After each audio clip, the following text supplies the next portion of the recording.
어머니는 겨우 고졸이시잖아요. 민호가 얼마나 힘들었을지 아세요? 제가 아니었으면 체면이 어땠을까요?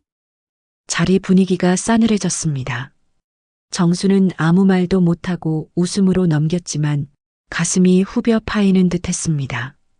엄마, 사업은 아무나 하는 줄 알아요? 머리 좋은 사람들이 해야지. 순간 정순의 가슴에 칼이 꽂힌 것 같았습니다. 모든 것이 무너져 내리는 기분이었어요. 내가 괜히 시작한 걸까? 정말 고졸이라서 안 되는 건가? 하지만 정순은 울지 않으려고 애썼어요. 정순의 눈빛이 달라지기 시작했습니다.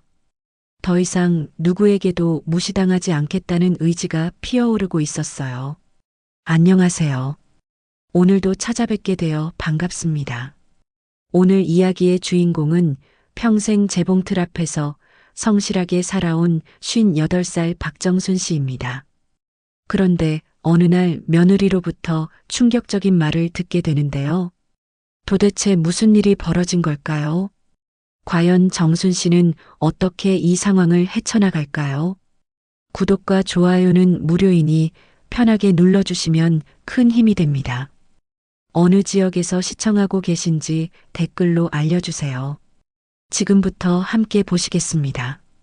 서울 외곽 작은 공장의 새벽 5시. 아직 어둠이 채 걷히지 않은 시간에 박정수는 벌써 일어나 아침 준비를 하고 있었습니다. 58살의 정순에게 새벽 기상은 이미 40년간 몸에 밴 습관이었죠. 오늘도 또 하루가 시작되는구나. 정수는 작은 거울 앞에 서서 머리를 빗으며 중얼거렸습니다. 거울 속 자신의 모습을 보니 언제부터인가 주름이 많이 늘었더군요. 하지만 정순의 눈빛만큼은 여전히 맑고 단단했습니다. 간단한 아침을 먹고 집을 나선 정수는 버스 정류장으로 향했습니다. 이른 시간이라 거리는 조용했지만 곳곳에서 하루를 준비하는 사람들의 모습이 보였어요. 정순과 비슷한 나이의 청소 아주머니, 새벽 배송을 나가는 오토바이 기사, 빵집 문을 여는 사장님까지. 다들 열심히 사는구나. 정수는 그런 사람들을 보며 마음속으로 응원했습니다. 자신처럼 성실하게 하루하루를 살아가는 사람들이었거든요. 공장에 도착한 정수는 늘 그랬듯이 가장 먼저 작업복으로 갈아입었습니다. 30년도 넘게 입어온 작업복이었지만 항상 깨끗하게 세탁해서 입었죠. 정수는 자신의 일에 대한 자부심이 있었거든요. 재봉틀 앞에 앉은 정순의 손놀림은 정말 예술이었습니다. 어떤 복잡한 패턴이라도 한번 보면 머릿속에 완벽한 그림이 그려졌어요. 동료들은 정순을 보며 이렇게 말하곤 했습니다. 정순 씨는 타고났어. 옷감만 만져봐도 어떤 옷이 될지 다 안다니까. 하지만 정순은 그런 칭찬에도 겸손했습니다. 아니야, 그냥 오래 해서 그런 거지. 누구라도 40년 하면 이 정도는 돼. 점심시간이 되면 정수는 동료들과 함께 공장 옆 작은 식당에 갔습니다. 김치찌개에 밥 한 그릇이면 충분했죠. 동료들과 도란도란 이야기를 나누는 시간이 정순에게는 소중한 휴식이었습니다. 정순 씨는 민호가 대기업 다닌다며? 정말 자랑스럽겠어. 아이고, 뭘. 애가 알아서 잘한 거지. 정수는 아들 이야기가 나올 때마다 기뻤지만 한편으로는 복잡한 마음이었습니다. 자신이 더 배웠다면 아들에게 더 많은 도움을 줄 수 있었을 텐데 하는 생각 때문이었어요. 정순의 집안 사정은 어릴 때부터 넉넉하지 않았습니다. 아버지는 일찍 돌아가셨고 어머니 혼자서 3남매를 키워야 했거든요. 정수는 맏딸로서 동생들을 돌보며 일찍 철이 들었습니다. 공부하고 싶어도 할 수 없었던 시절이었지. 그래서 정수는 고등학교만 겨우 졸업하고 바로 공장에 들어갔습니다. 18살 때였어요. 그때 정수는 마음속으로 다짐했습니다. 내 아이만큼은 공부 걱정 없이 키우자. 그 다짐을 지키기 위해 정수는 정말 열심히 살았습니다.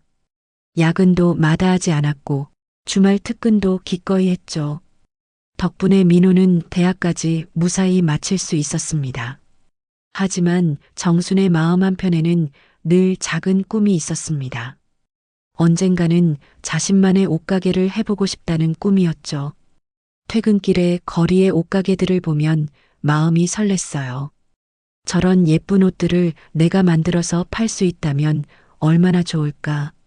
그런 생각을 할 때마다 정순의 마음은 젊어졌습니다. 하지만 이내 현실로 돌아와 고개를 저었죠. 학벌도 없는 내가 무슨 사업을. 민호는 지금 32살로 대기업에서 과장으로 일하고 있습니다. 정순이 그토록 자랑스러워하는 아들이었죠. 민호는 어릴 때부터 착하고 공부도 잘했어요. 엄마, 고생 많이 하셨어요. 이제 제가 효도할게요. 민호는 결혼한 후에도 정순을 잘 챙겼습니다.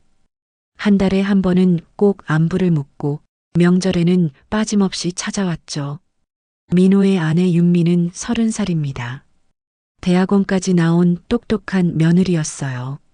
처음 정순을 만났을 때 윤미는 정중하게 인사했습니다. 어머니, 앞으로 잘 부탁드려요. 우리 민호 잘 부탁해. 겉으로 보기에는 완벽한 시어머니와 며느리 관계였습니다.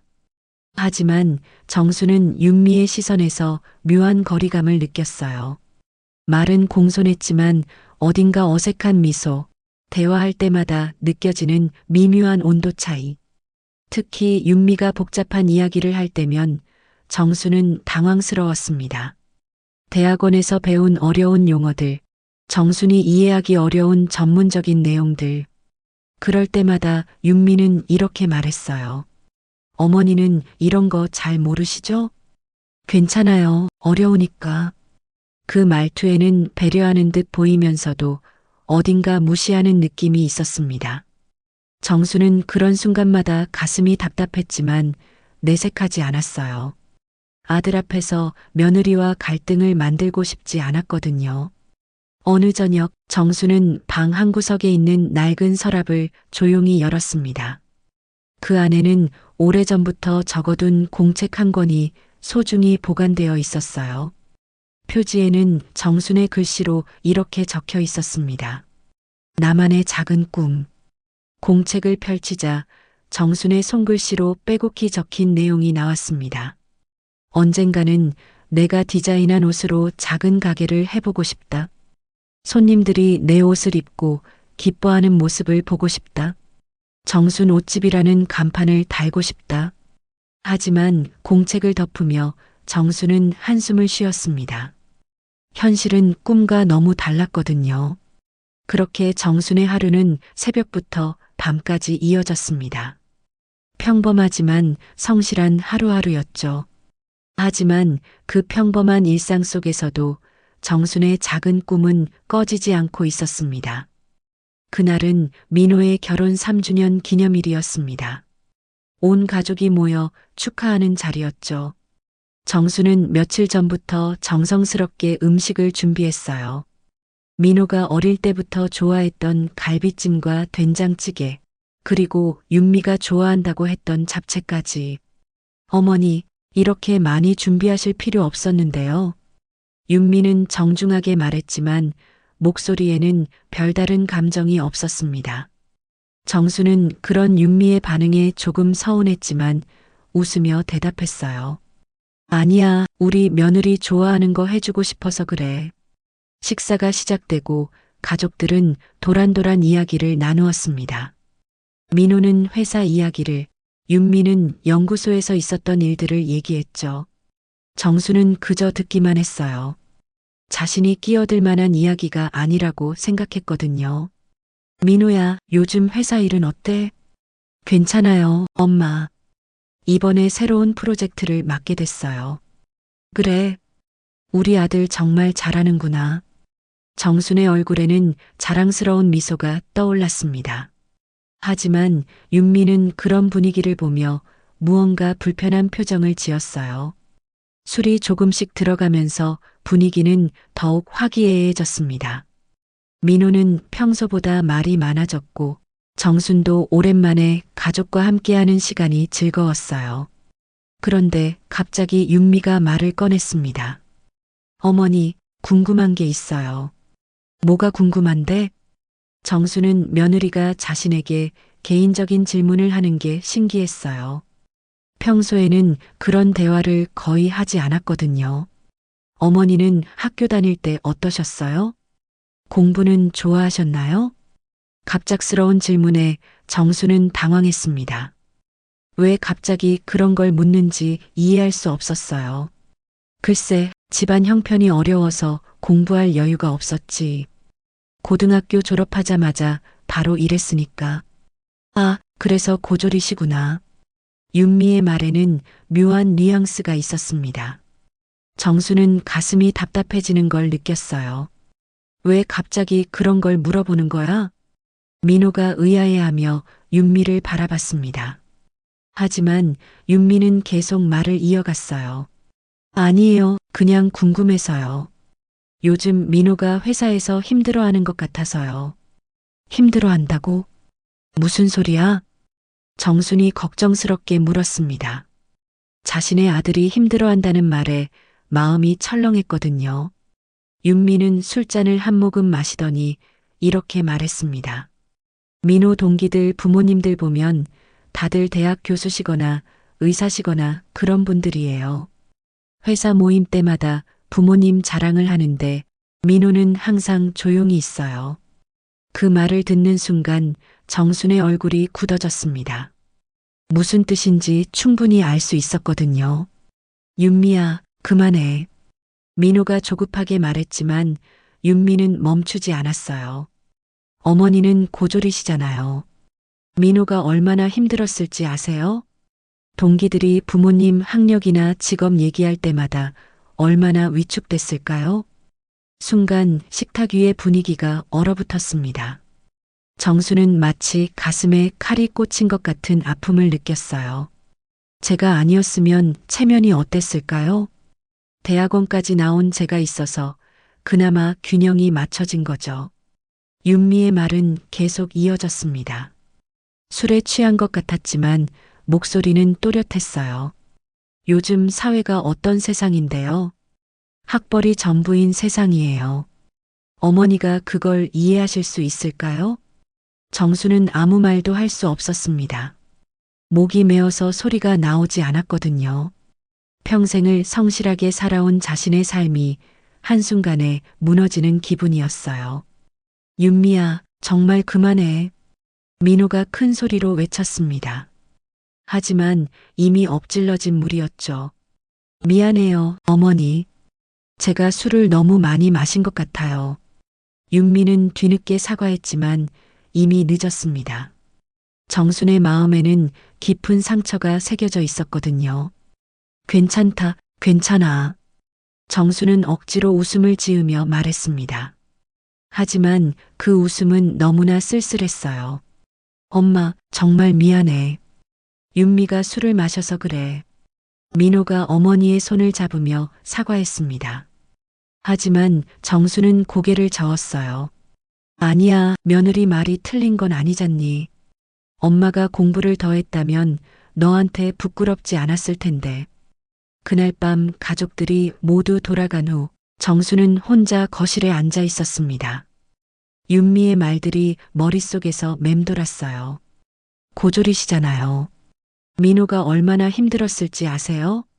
체면이 어땠을까요?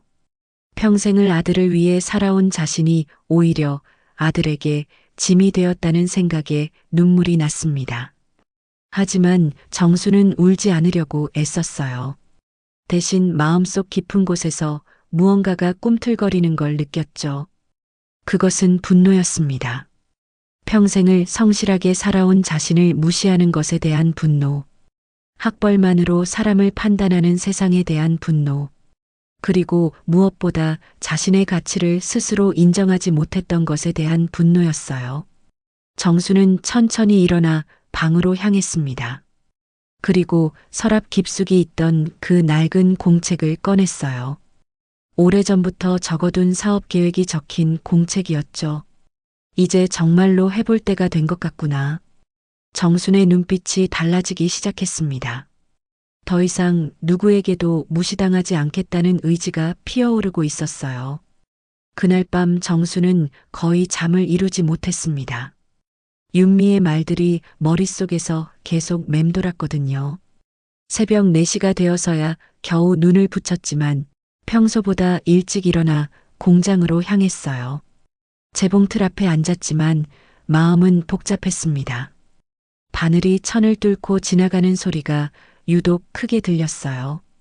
동료들이 인사를 건네도 정수는 건성으로 대답할 뿐이었죠. 정순 씨, 오늘 좀 이상하네. 무슨 일 있어? 옆자리 동료가 걱정스럽게 물었습니다. 정수는 고개를 저으며 웃어 보였지만 마음은 무겁기만 했어요. 아니야, 괜찮아.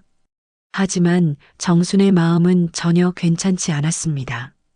윤미의 말이 사실이라면 자신은 정말 아들에게 짐이 된 것일까요? 평생을 아들을 위해 살아왔는데 결국 부끄러운 존재가 된 건일까요? 점심시간에도 정수는 식욕이 없었습니다. 동료들이 함께 식사하자고 해도 핑계를 대고 혼자 있었어요. 공장 뒤편 작은 벤치에 앉아 하늘을 바라보며 생각에 잠겼죠. 내가 뭘 잘못했을까? 정수는 자신의 삶을 되돌아봤습니다. 18살에 공장에 들어와 지금까지 성실하게 일했어요. 아들을 위해서라면 무엇이든 했죠. 야근도 마다하지 않았고 주말에도 나와서 일했어요. 그런데 그 모든 것이 결국 아들에게는 부끄러운 일이었다니 정순의 가슴은 답답하기만 했습니다. 퇴근길에 정수는 평소와 다른 길로 걸었습니다. 동대문 원단시장 쪽으로 발걸음을 돌린 거예요. 오래전부터 가보고 싶었던 곳이었지만 늘 용기가 나지 않았거든요. 원단시장은 생각보다 복잡하고 번잡했습니다. 온갖 종류의 천들이 가게마다 걸려 있었어요. 정수는 그런 천들을 보며 마음이 설렜습니다. 자신만의 옷을 만들 수 있는 재료들이었거든요. 어서 오세요. 뭘 찾으세요? 한 가게 주인이 정순에게 말을 걸었습니다. 정수는 잠시 망설이다가 용기를 내어 대답했어요. 혹시 원피스 만들기 좋은 천이 있을까요? 원피스요? 어떤 스타일을 원하시는데요? 가게 주인의 질문에 정수는 머릿속에 그려둔 디자인을 설명했습니다. 40년간 옷을 만들어 온 경험이 있었기 때문에 설명이 구체적이었어요. 아, 정말 전문가시네요. 이 천은 어떠세요? 가게 주인이 보여준 천을 만져본 정수는 눈이 반짝였습니다. 촉감도 좋고 색깔도 마음에 들었거든요. 이거 얼마예요? 미터당 15,000원이에요. 정수는 잠시 계산해 봤습니다. 원피스 한 벌을 만들려면 2미터 반 정도가 필요했어요. 약 23,000원 정도였죠. 2미터 반 주세요. 집에 돌아온 정수는 주방 식탁에 천을 펼쳤습니다.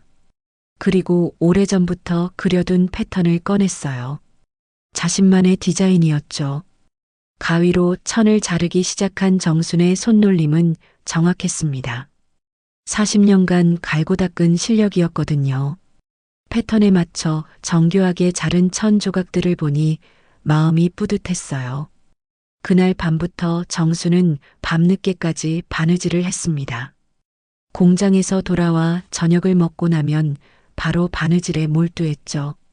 한 땀 한 땀 정성스럽게 바느질하는 시간이 정순에게는 치유의 시간이었어요. 이틀 후 첫 번째 원피스가 완성됐습니다. 정수는 거울 앞에서 완성된 옷을 입어봤어요. 자신이 만든 옷이라고는 믿기지 않을 정도로 예뻤죠. 정말 내가 만든 게 맞나? 정수는 감탄하며 거울 속 자신을 바라봤습니다. 평소와는 완전히 다른 모습이었어요. 자신감이 넘치는 모습이었죠. 다음 날 정수는 용기를 내어 동네 지인에게 보여줬습니다. 정순 씨, 이거 정말 직접 만든 거야? 응, 어때? 괜찮지? 괜찮다니? 이거 완전 명품 같은데? 어디서 샀어?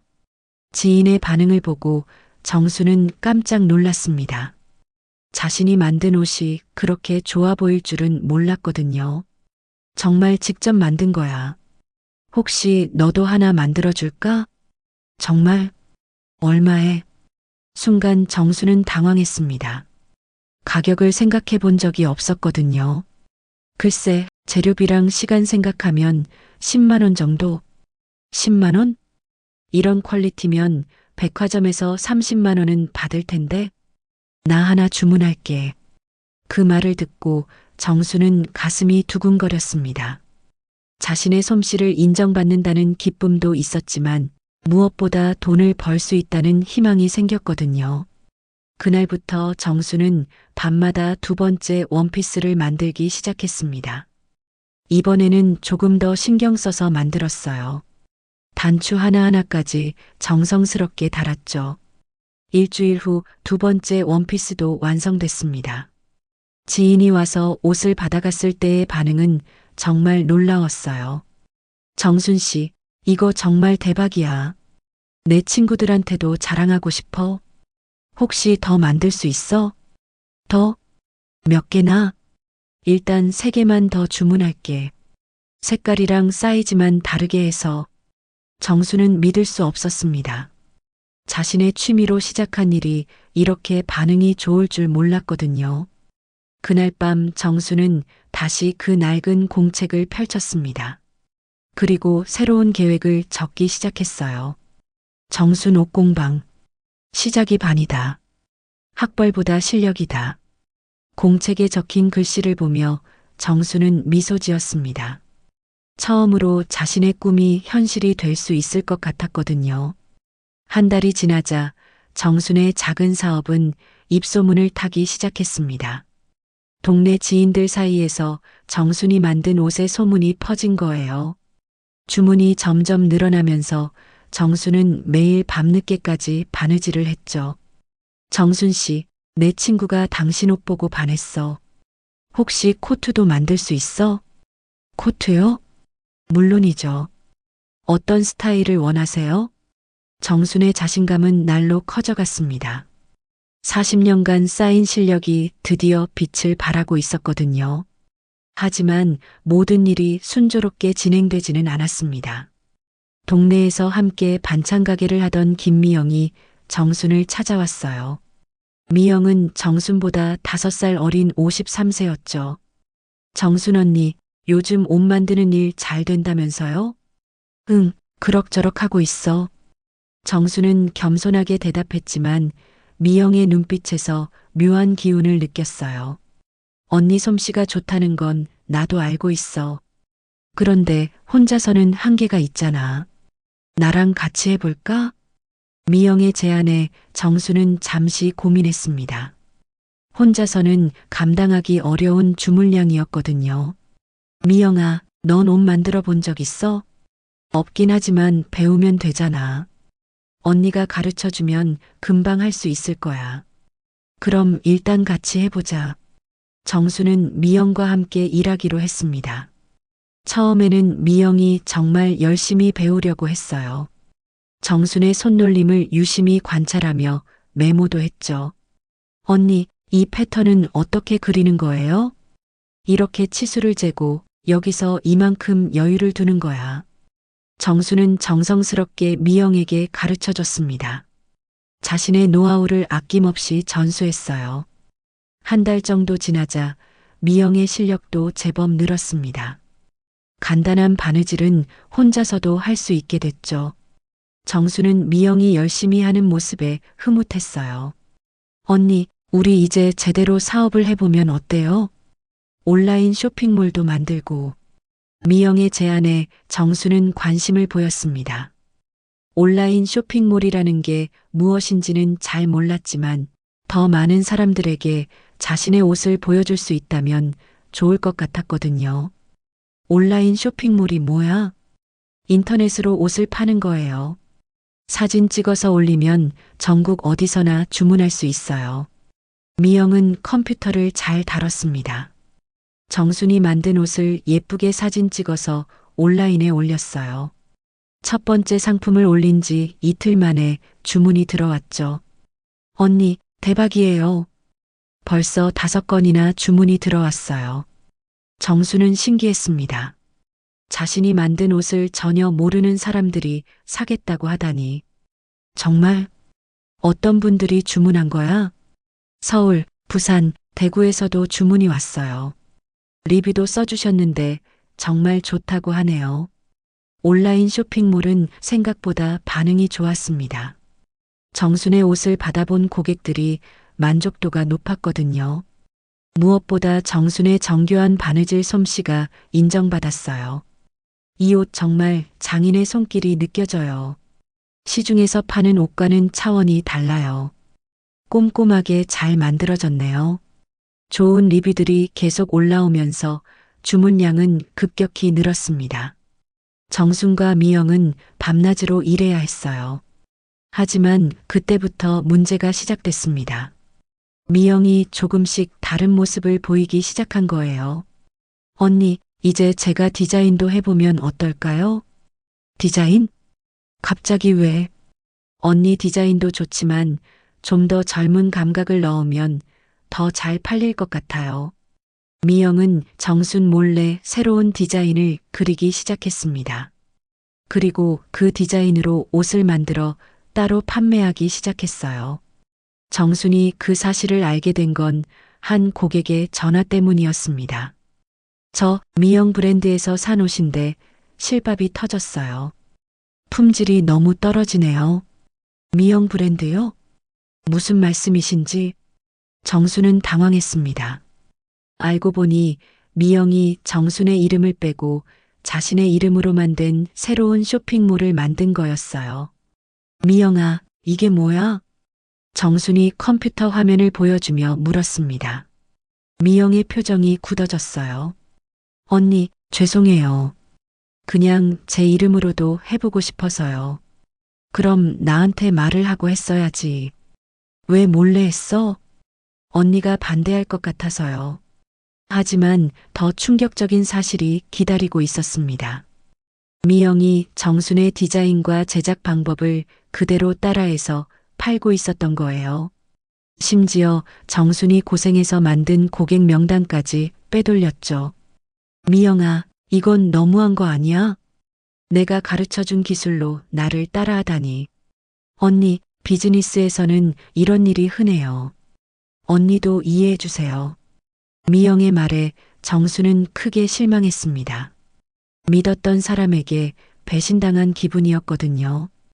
더욱 속상한 것은 미영이 정순보다 저렴한 가격으로 팔기 시작한 거였어요. 품질은 떨어지지만 가격이 싸니까 고객들이 미영 쪽으로 넘어가기 시작했죠. 언니 옷은 너무 비싸요. 여기가 더 저렴하네요. 주문이 급격히 줄어들면서 정수는 큰 타격을 받았습니다. 원단 대금도 밀리고 생활비까지 부족해졌어요. 그날 밤 정수는 혼자 앉아 눈물을 흘렸습니다. 윤미의 말이 다시 떠올랐어요. 고졸이라서 안 되는 건가? 역시 머리 좋은 사람들이 사업하는 거구나. 하지만 정수는 포기하지 않았습니다. 오히려 더 큰 의지가 불타올랐어요. 절대 이렇게 끝낼 수는 없어. 정수는 다시 일어섰습니다. 이번에는 진짜 자신만의 방법으로 승부를 걸 거였어요.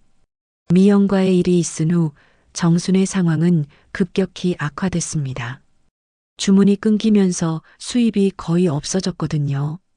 그동안 원단을 사느라 써버린 돈 때문에 통장 잔고는 바닥이 났어요. 이런 원단 대금을 어떻게 갚지? 정수는 머리를 감싸 안았습니다. 원단상에 밀린 돈만 200만 원이 넘었거든요. 매달 공장에서 받는 월급으로는 생활비도 부족한 상황이었어요. 더 큰 문제는 따로 있었습니다. 대형 의류업체에서 정순에게 연락이 온 거예요. 한 달에 500벌씩 납품해달라는 큰 주문이었죠. 정말요? 500벌이나요? 네, 조건만 맞으면 계속 거래하고 싶습니다. 정수는 가슴이 뛰었습니다. 이런 큰 주문이 들어온다면 미영 때문에 입은 손해를 모두 만회할 수 있었거든요. 납기일은 언제까지인가요? 한 달 후까지 첫 번째 500벌을 납품해 주시면 됩니다. 정수는 빠르게 계산해 봤습니다. 혼자서는 절대 불가능한 양이었어요. 최소한 10명은 있어야 가능한 물량이었죠. 하지만 정순에게는 돈이 없었습니다. 일꾼들을 고용할 여유도 없었고 원단을 대량으로 살 자금도 없었어요. 죄송하지만 좀 더 시간을 주실 수 있나요? 아니요, 납기일은 절대 못 늦춰요. 다른 업체들도 많거든요. 정수는 절망적이었습니다. 평생에 한 번 올까 말까 한 기회를 놓칠 수밖에 없었거든요. 그래도 정수는 포기하지 않았습니다. 혼자라도 최대한 해보기로 했어요. 밤낮 없이 재봉틀 앞에 앉아 옷을 만들기 시작했죠. 하루에 겨우 2~3벌 만드는 게 한계였습니다. 이런 속도로는 한 달에 100벌도 만들기 어려웠어요. 정수는 절망감에 빠졌죠. 역시 안 되는구나. 설상가상으로 재봉틀마저 고장이 났습니다. 40년 넘게 쓴 낡은 재봉틀이었거든요. 수리비만 50만 원이 나온다고 했어요. 어떻게 하지? 정수는 빈 작업실 한가운데에 앉아 눈물을 삼켰습니다. 모든 것이 무너져 내리는 기분이었어요. 그때 민호가 정순을 찾아왔습니다. 엄마, 왜 이렇게 힘들어 보여? 아니야, 괜찮아. 정수는 아들 앞에서 약한 모습을 보이고 싶지 않았어요. 하지만 민호는 어머니의 상황을 눈치챘죠. 엄마, 사업이 안 되면 그만두면 돼. 무리하지 마. 민호의 말에 정수는 가슴이 아팠습니다. 아들도 자신의 사업을 믿지 않는 것 같았거든요. 괜찮다고 했잖니. 엄마, 사업은 아무나 하는 줄 알아요? 머리 좋은 사람들이 해야지. 순간 정순의 가슴에 칼이 꽂힌 것 같았습니다. 아들마저 자신을 무시하는 것 같았어요. 그럼 엄마는 머리가 나쁘다는 소리야? 그런 뜻이 아니라. 됐어. 나가줘. 정수는 아들을 집에서 내보냈습니다. 혼자 남은 정수는 더 이상 눈물을 참을 수 없었어요. 정말 고졸이라서 안 되는 건가? 윤미 말이 맞는 건가? 내가 괜히 시작한 걸까? 하지만 그때 정수는 문득 깨달았습니다. 자신에게는 남들이 없는 특별한 능력이 있다는 것을요. 40년간 옷을 만들면서 터득한 감각. 원단만 만져봐도 어떤 옷이 될지 아는 능력. 패턴을 한번 보면 머릿속에 완벽하게 그려지는 재능. 그래, 나한테는 이런 게 있잖아. 정수는 천천히 일어났습니다. 그리고 자신만의 무기를 꺼내 들었어요. 정수는 새로운 방법을 생각해냈습니다. 대량 생산 대신 완전히 다른 길을 가기로 한 거예요. 아무도 따라할 수 없는 자신만의 기술을 살리기로 했죠. 정수는 고급 원단을 조금씩 사서 특별한 옷을 만들기 시작했습니다. 한 벌 한 벌이 모두 작품이었어요. 그런 옷은 시간이 오래 걸렸지만 값어치가 있었죠. 첫 번째 특별한 원피스를 완성했을 때 정수는 자신도 놀랐습니다. 지금까지 만든 옷 중 가장 아름다웠거든요. 이거라면 백화점에서도 팔 수 있을 것 같은데? 정수는 용기를 내어 백화점을 찾아갔습니다. 명동에 있는 큰 백화점이었어요. 실례합니다. 혹시 제가 만든 옷을 보실 수 있을까요? 개인 제작자세요? 죄송하지만 저희는 백화점 직원이 정순을 보더니 시큰둥한 반응을 보였어요. 하지만 정순이 가져온 옷을 보는 순간 표정이 바뀌었죠. 이거 정말 직접 만드신 거예요? 네, 어떠세요? 잠깐만요. 팀장님께 보여드릴게요. 곧 팀장이 나왔습니다. 정순의 옷을 자세히 살펴보더니 놀라는 표정을 지었어요. 이런 퀄리티면 우리 매장에서도 충분히 팔 수 있겠는데요. 가격은 어떻게 생각하세요? 글쎄요, 잘 모르겠어요. 이 정도면 50만 원은 받을 수 있을 것 같은데요. 50만 원이라는 말에 정수는 깜짝 놀랐습니다. 자신이 생각했던 것보다 훨씬 높은 가격이었거든요. 정말요? 네, 이런 수작업 퀄리티는 쉽게 찾아보기 어려워요. 한 달에 몇 벌 정도 만들 수 있으세요? 한 달에 10벌 정도는 가능할 것 같아요. 좋습니다. 계약서를 써볼까요? 정수는 믿을 수 없었습니다. 절망의 순간에서 기회가 찾아온 거였어요. 그날 밤 정수는 오랜만에 편안한 잠을 잤습니다. 드디어 자신만의 길을 찾은 것 같았거든요. 백화점과의 계약 후 정순의 일상은 완전히 바뀌었습니다. 이제는 한 벌 한 벌에 더욱 정성을 쏟아야 했거든요. 백화점에서 파는 옷이라면 완벽해야 했어요. 매일 새벽 5시에 일어나 공장에 가기 전 정수는 1시간씩 자신만의 작업을 했습니다. 백화점 납품용 옷을 만드는 시간이었죠. 첫 번째 원피스가 백화점에 진열된 날, 정수는 설레는 마음으로 매장을 찾아갔어요. 자신의 옷이 백화점 옷걸이에 걸려 있는 모습을 보니 꿈만 같았죠. 정말 내가 만든 옷이 여기 걸려 있구나. 하지만 첫 주에는 팔리지 않았습니다. 정수는 매일 백화점에 전화해서 판매 상황을 물어봤어요. 아직 문의만 몇 건 있었어요. 조금 더 기다려보세요. 팀장의 말에 정수는 불안했습니다. 혹시 자신의 옷이 너무 비싼 건 아닐까 걱정됐거든요. 그런데 둘째 주 화요일 드디어 첫 번째 옷이 팔렸습니다. 축하드려요. 어제 손님이 정말 마음에 든다며 바로 사가셨어요. 팀장의 전화를 받은 정수는 눈물이 났습니다. 자신의 옷을 누군가 돈을 주고 사갔다는 게 믿기지 않았거든요. 더 놀라운 일은 그 다음에 벌어졌습니다. 그 옷을 산 손님이 지인들에게 자랑했던 거예요. 곧 문의 전화가 몰려들기 시작했죠. 똑같은 디자인으로 다른 색깔은 없나요? 이 옷을 만든 분이 누구예요? 다른 스타일도 있나요? 한 달 만에 정순이 만든 10벌이 모두 팔렸습니다. 백화점 팀장은 더 많이 만들어 달라고 했어요. 정순 씨, 이런 반응은 처음이에요. 한 달에 20벌까지 늘릴 수 있나요? 20벌이라니. 정수는 고민에 빠졌습니다. 지금도 밤낮으로 일하는데 더 늘리는 게 가능할까요? 하지만 정수는 해보기로 했습니다. 수면 시간을 줄이고 주말에도 작업했어요. 그런데 이상한 일이 일어났습니다. 정순의 손놀림이 전보다 더 빨라진 거예요. 마치 40년간 연습해온 모든 것이 한 번에 터져 나오는 것 같았죠. 예전에는 하루에 한 벌 만들기도 힘들었는데 이제는 하루에 2벌씩도 만들 수 있었어요. 이상하네. 왜 이렇게 빨리 되지? 정수는 신기했습니다. 하지만 곧 그 이유를 깨달았어요. 자신감이 생겼기 때문이었죠. 이제 정수는 자신의 솜씨를 확신했습니다. 망설임 없이 가위를 들고 주저함 없이 바늘을 움직였어요. 그 결과 작업 속도가 훨씬 빨라진 거였죠. 그런데 예상치 못한 일이 벌어졌습니다. 한 유명 연예인이 정순의 옷을 입고 텔레비전에 나온 거예요.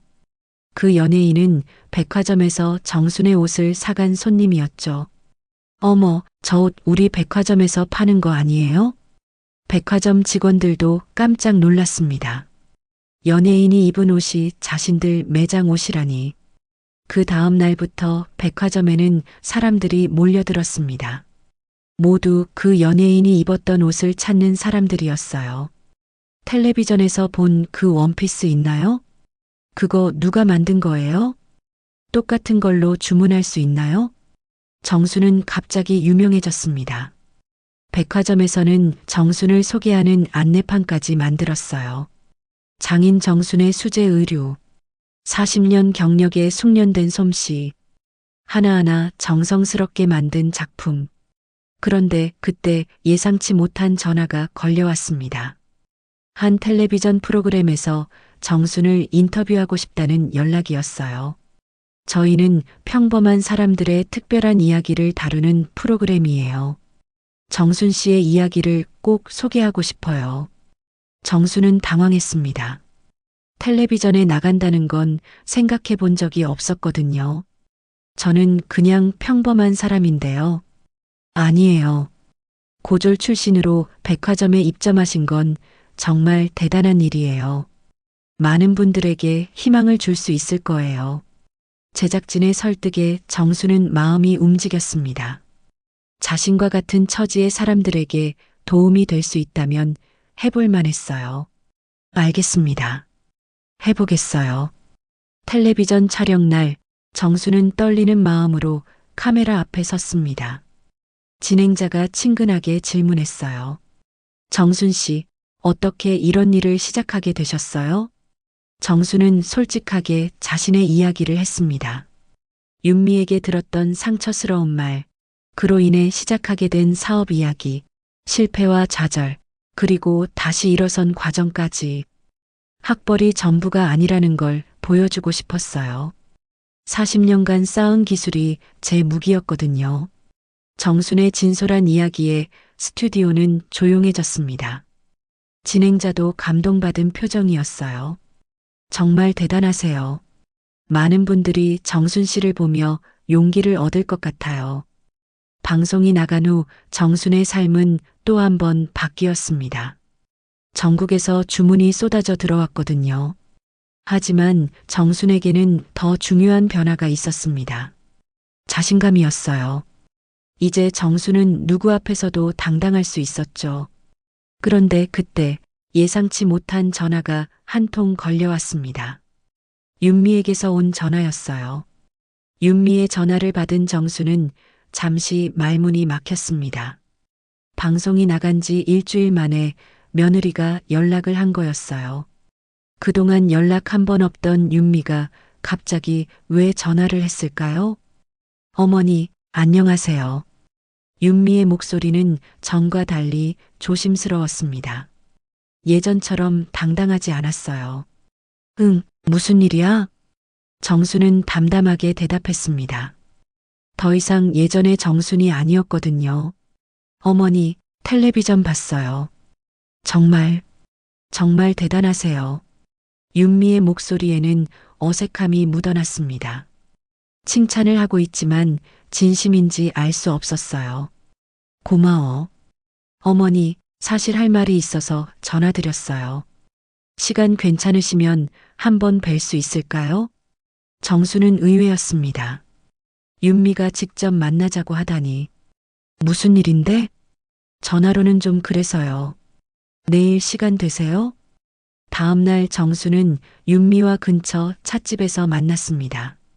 윤미는 평소보다 차림새가 수수했어요.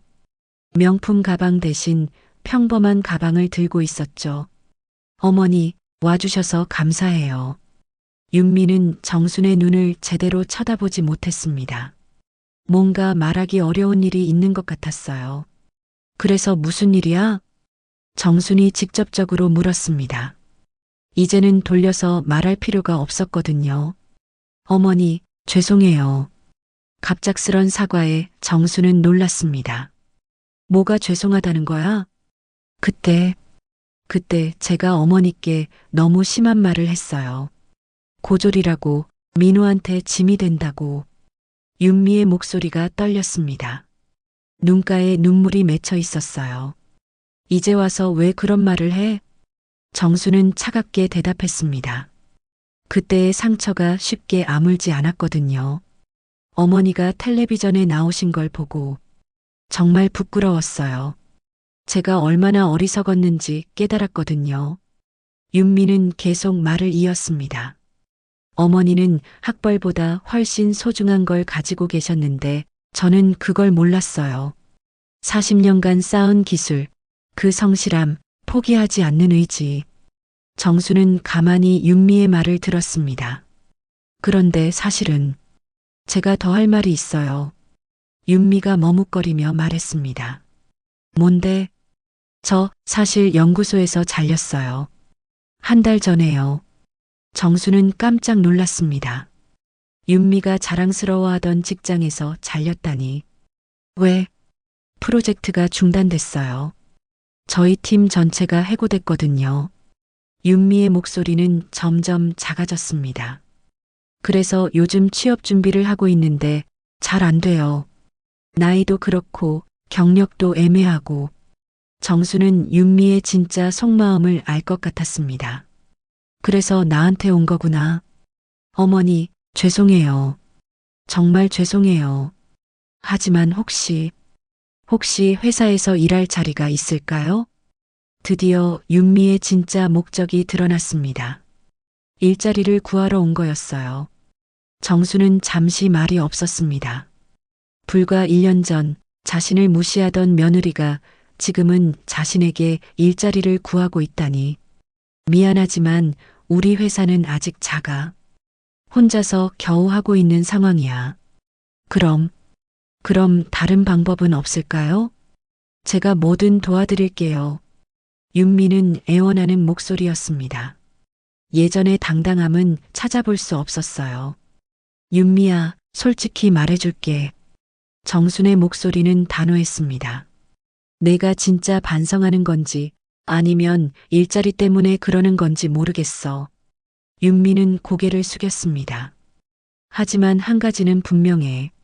사람은 누구나 어려울 때가 있다는 거야. 정수는 계속 말했습니다. 나도 그때 정말 힘들었어. 내 말 때문에 얼마나 상처받았는지 몰라. 정말 죄송해요, 어머니.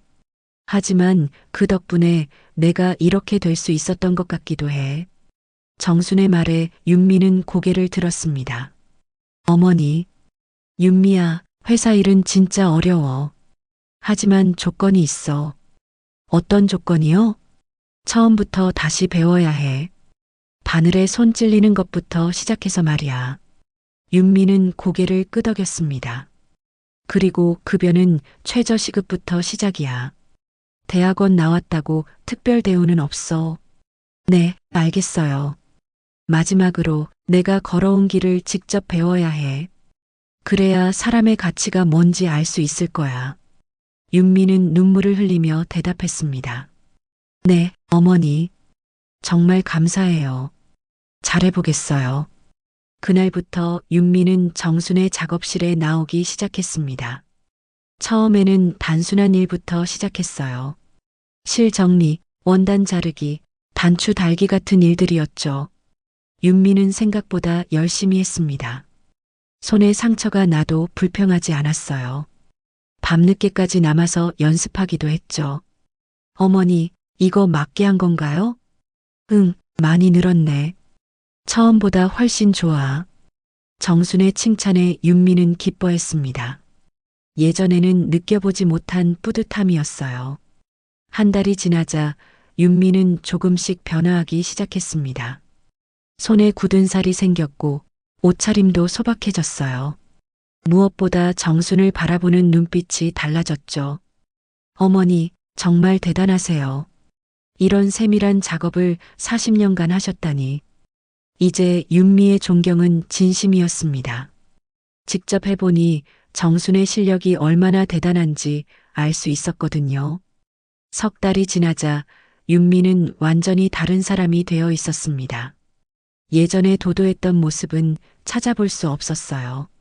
대신 겸손하고 성실한 며느리가 되어 있었죠. 어머니, 오늘 주문 들어온 코트 패턴 좀 봐주세요. 윤미가 자신이 그린 패턴을 정순에게 보여줬습니다.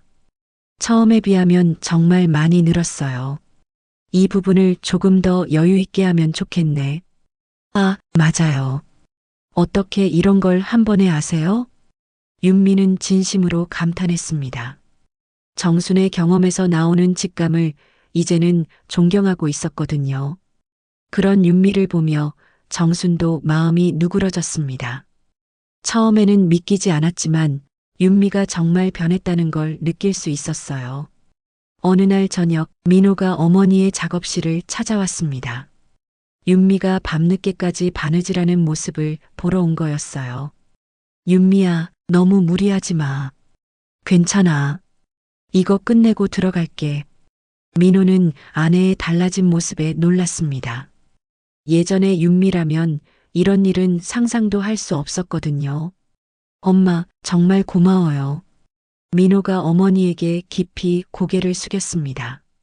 뭐가 고맙다는 거야? 윤미를 받아주셔서요. 그리고 제가 엄마를 오해했던 것도 죄송해요. 민호의 목소리에는 진심이 담겨 있었습니다. 아들아, 엄마가 언제 너를 원망한 적 있니? 다 지나간 일이야. 엄마가 이렇게 대단한 분인 줄 몰랐어요. 제가 정말 바보였네요.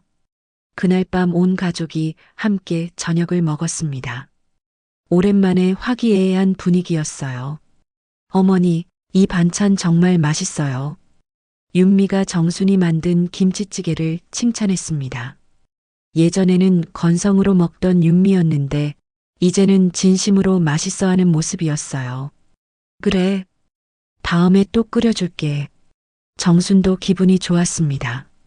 가족이 이렇게 화목한 게 언제만큼인지 모르겠더군요.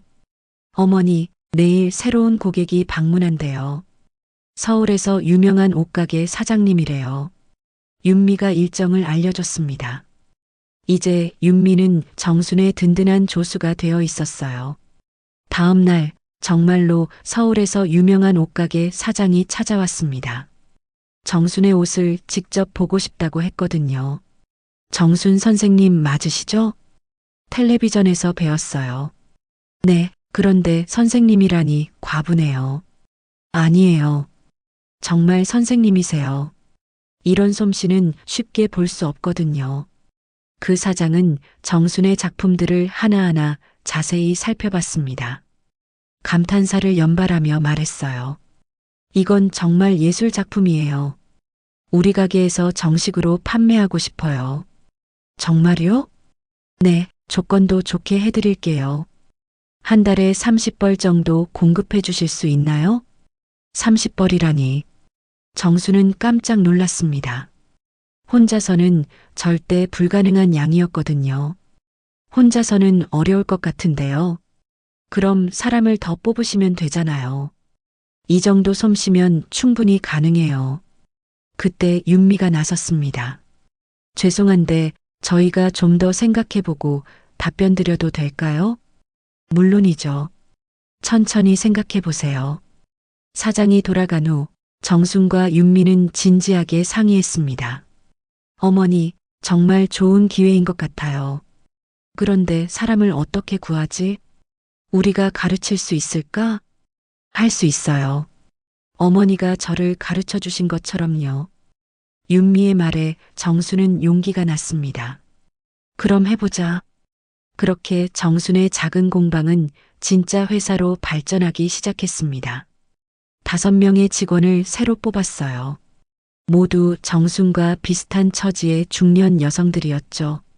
여러분, 우리 함께 열심히 해봐요. 정순은 새로운 직원들에게 정성스럽게 기술을 가르쳤습니다. 자신이 40년간 배운 모든 것을 아낌없이 전수했어요. 윤미도 열심히 도왔습니다.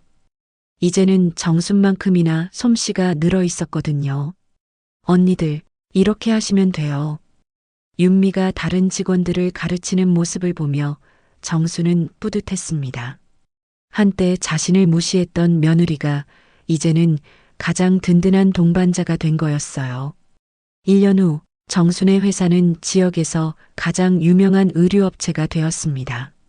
직원도 20명으로 늘었고 전국에서 주문이 들어왔어요. 정순 선생님, 인터뷰 좀 해주세요. 언론에서도 정순을 찾았습니다. 고졸 출신이 일군 성공 사례로 유명해진 거예요. 성공 비결이 뭐라고 생각하세요? 기자의 질문에 정순은 웃으며 대답했습니다. 학벌이 전부가 아니라는 걸 보여주고 싶었어요. 사람의 가치는 살아온 손과 발에 새겨지는 거거든요. 그 인터뷰를 본 윤미는 눈물을 흘렸습니다. 자신이 한때 무시했던 시어머니가 얼마나 대단한 분인지 이제야 깨달았거든요. 어머니, 정말 죄송했어요. 그리고 정말 자랑스러워요. 윤미야, 이제 다 지나간 일이야. 우리 앞으로도 함께 열심히 해보자. 저녁 무렵 정수는 자신의 작업실에서 마지막 점검을 하고 있었습니다. 창밖으로 석양이 지고 있었어요. 정수는 문득 1년 전을 떠올렸습니다. 윤미에게 상처받고 절망했던 그때. 하지만 그 상처가 오늘의 자신을 만들어준 거였어요. 결국 모든 일에는 이유가 있구나. 정수는 미소 지으며 중얼거렸습니다. 이제 그녀는 누구보다 당당한 사업가였고 무엇보다 행복한 어머니이자 시어머니였습니다. 학력은 종이에 적히지만 사람의 진짜 가치는 평생에 걸쳐 쌓아온 경험과 실력에 있다는 것. 정수는 자신의 삶으로 그것을 증명해냈습니다. 정순 씨의 이야기 어떻게 보셨나요? 학벌보다 중요한 것은 평생에 걸쳐 쌓아온 경험과 실력이라는 메시지가 가슴 깊이 와닿았습니다. 포기하지 않는 의지로 결국 성공을 이루어낸 정순 씨의 모습이 정말 감동적이었습니다. 여러분들은 이 이야기를 보시고 어떤 생각이 드셨는지 댓글로 나눠주세요. 구독과 좋아요는 무료이니 꼭 눌러주시고요. 다음에도 더 좋은 이야기로 찾아뵙겠습니다. 감사합니다.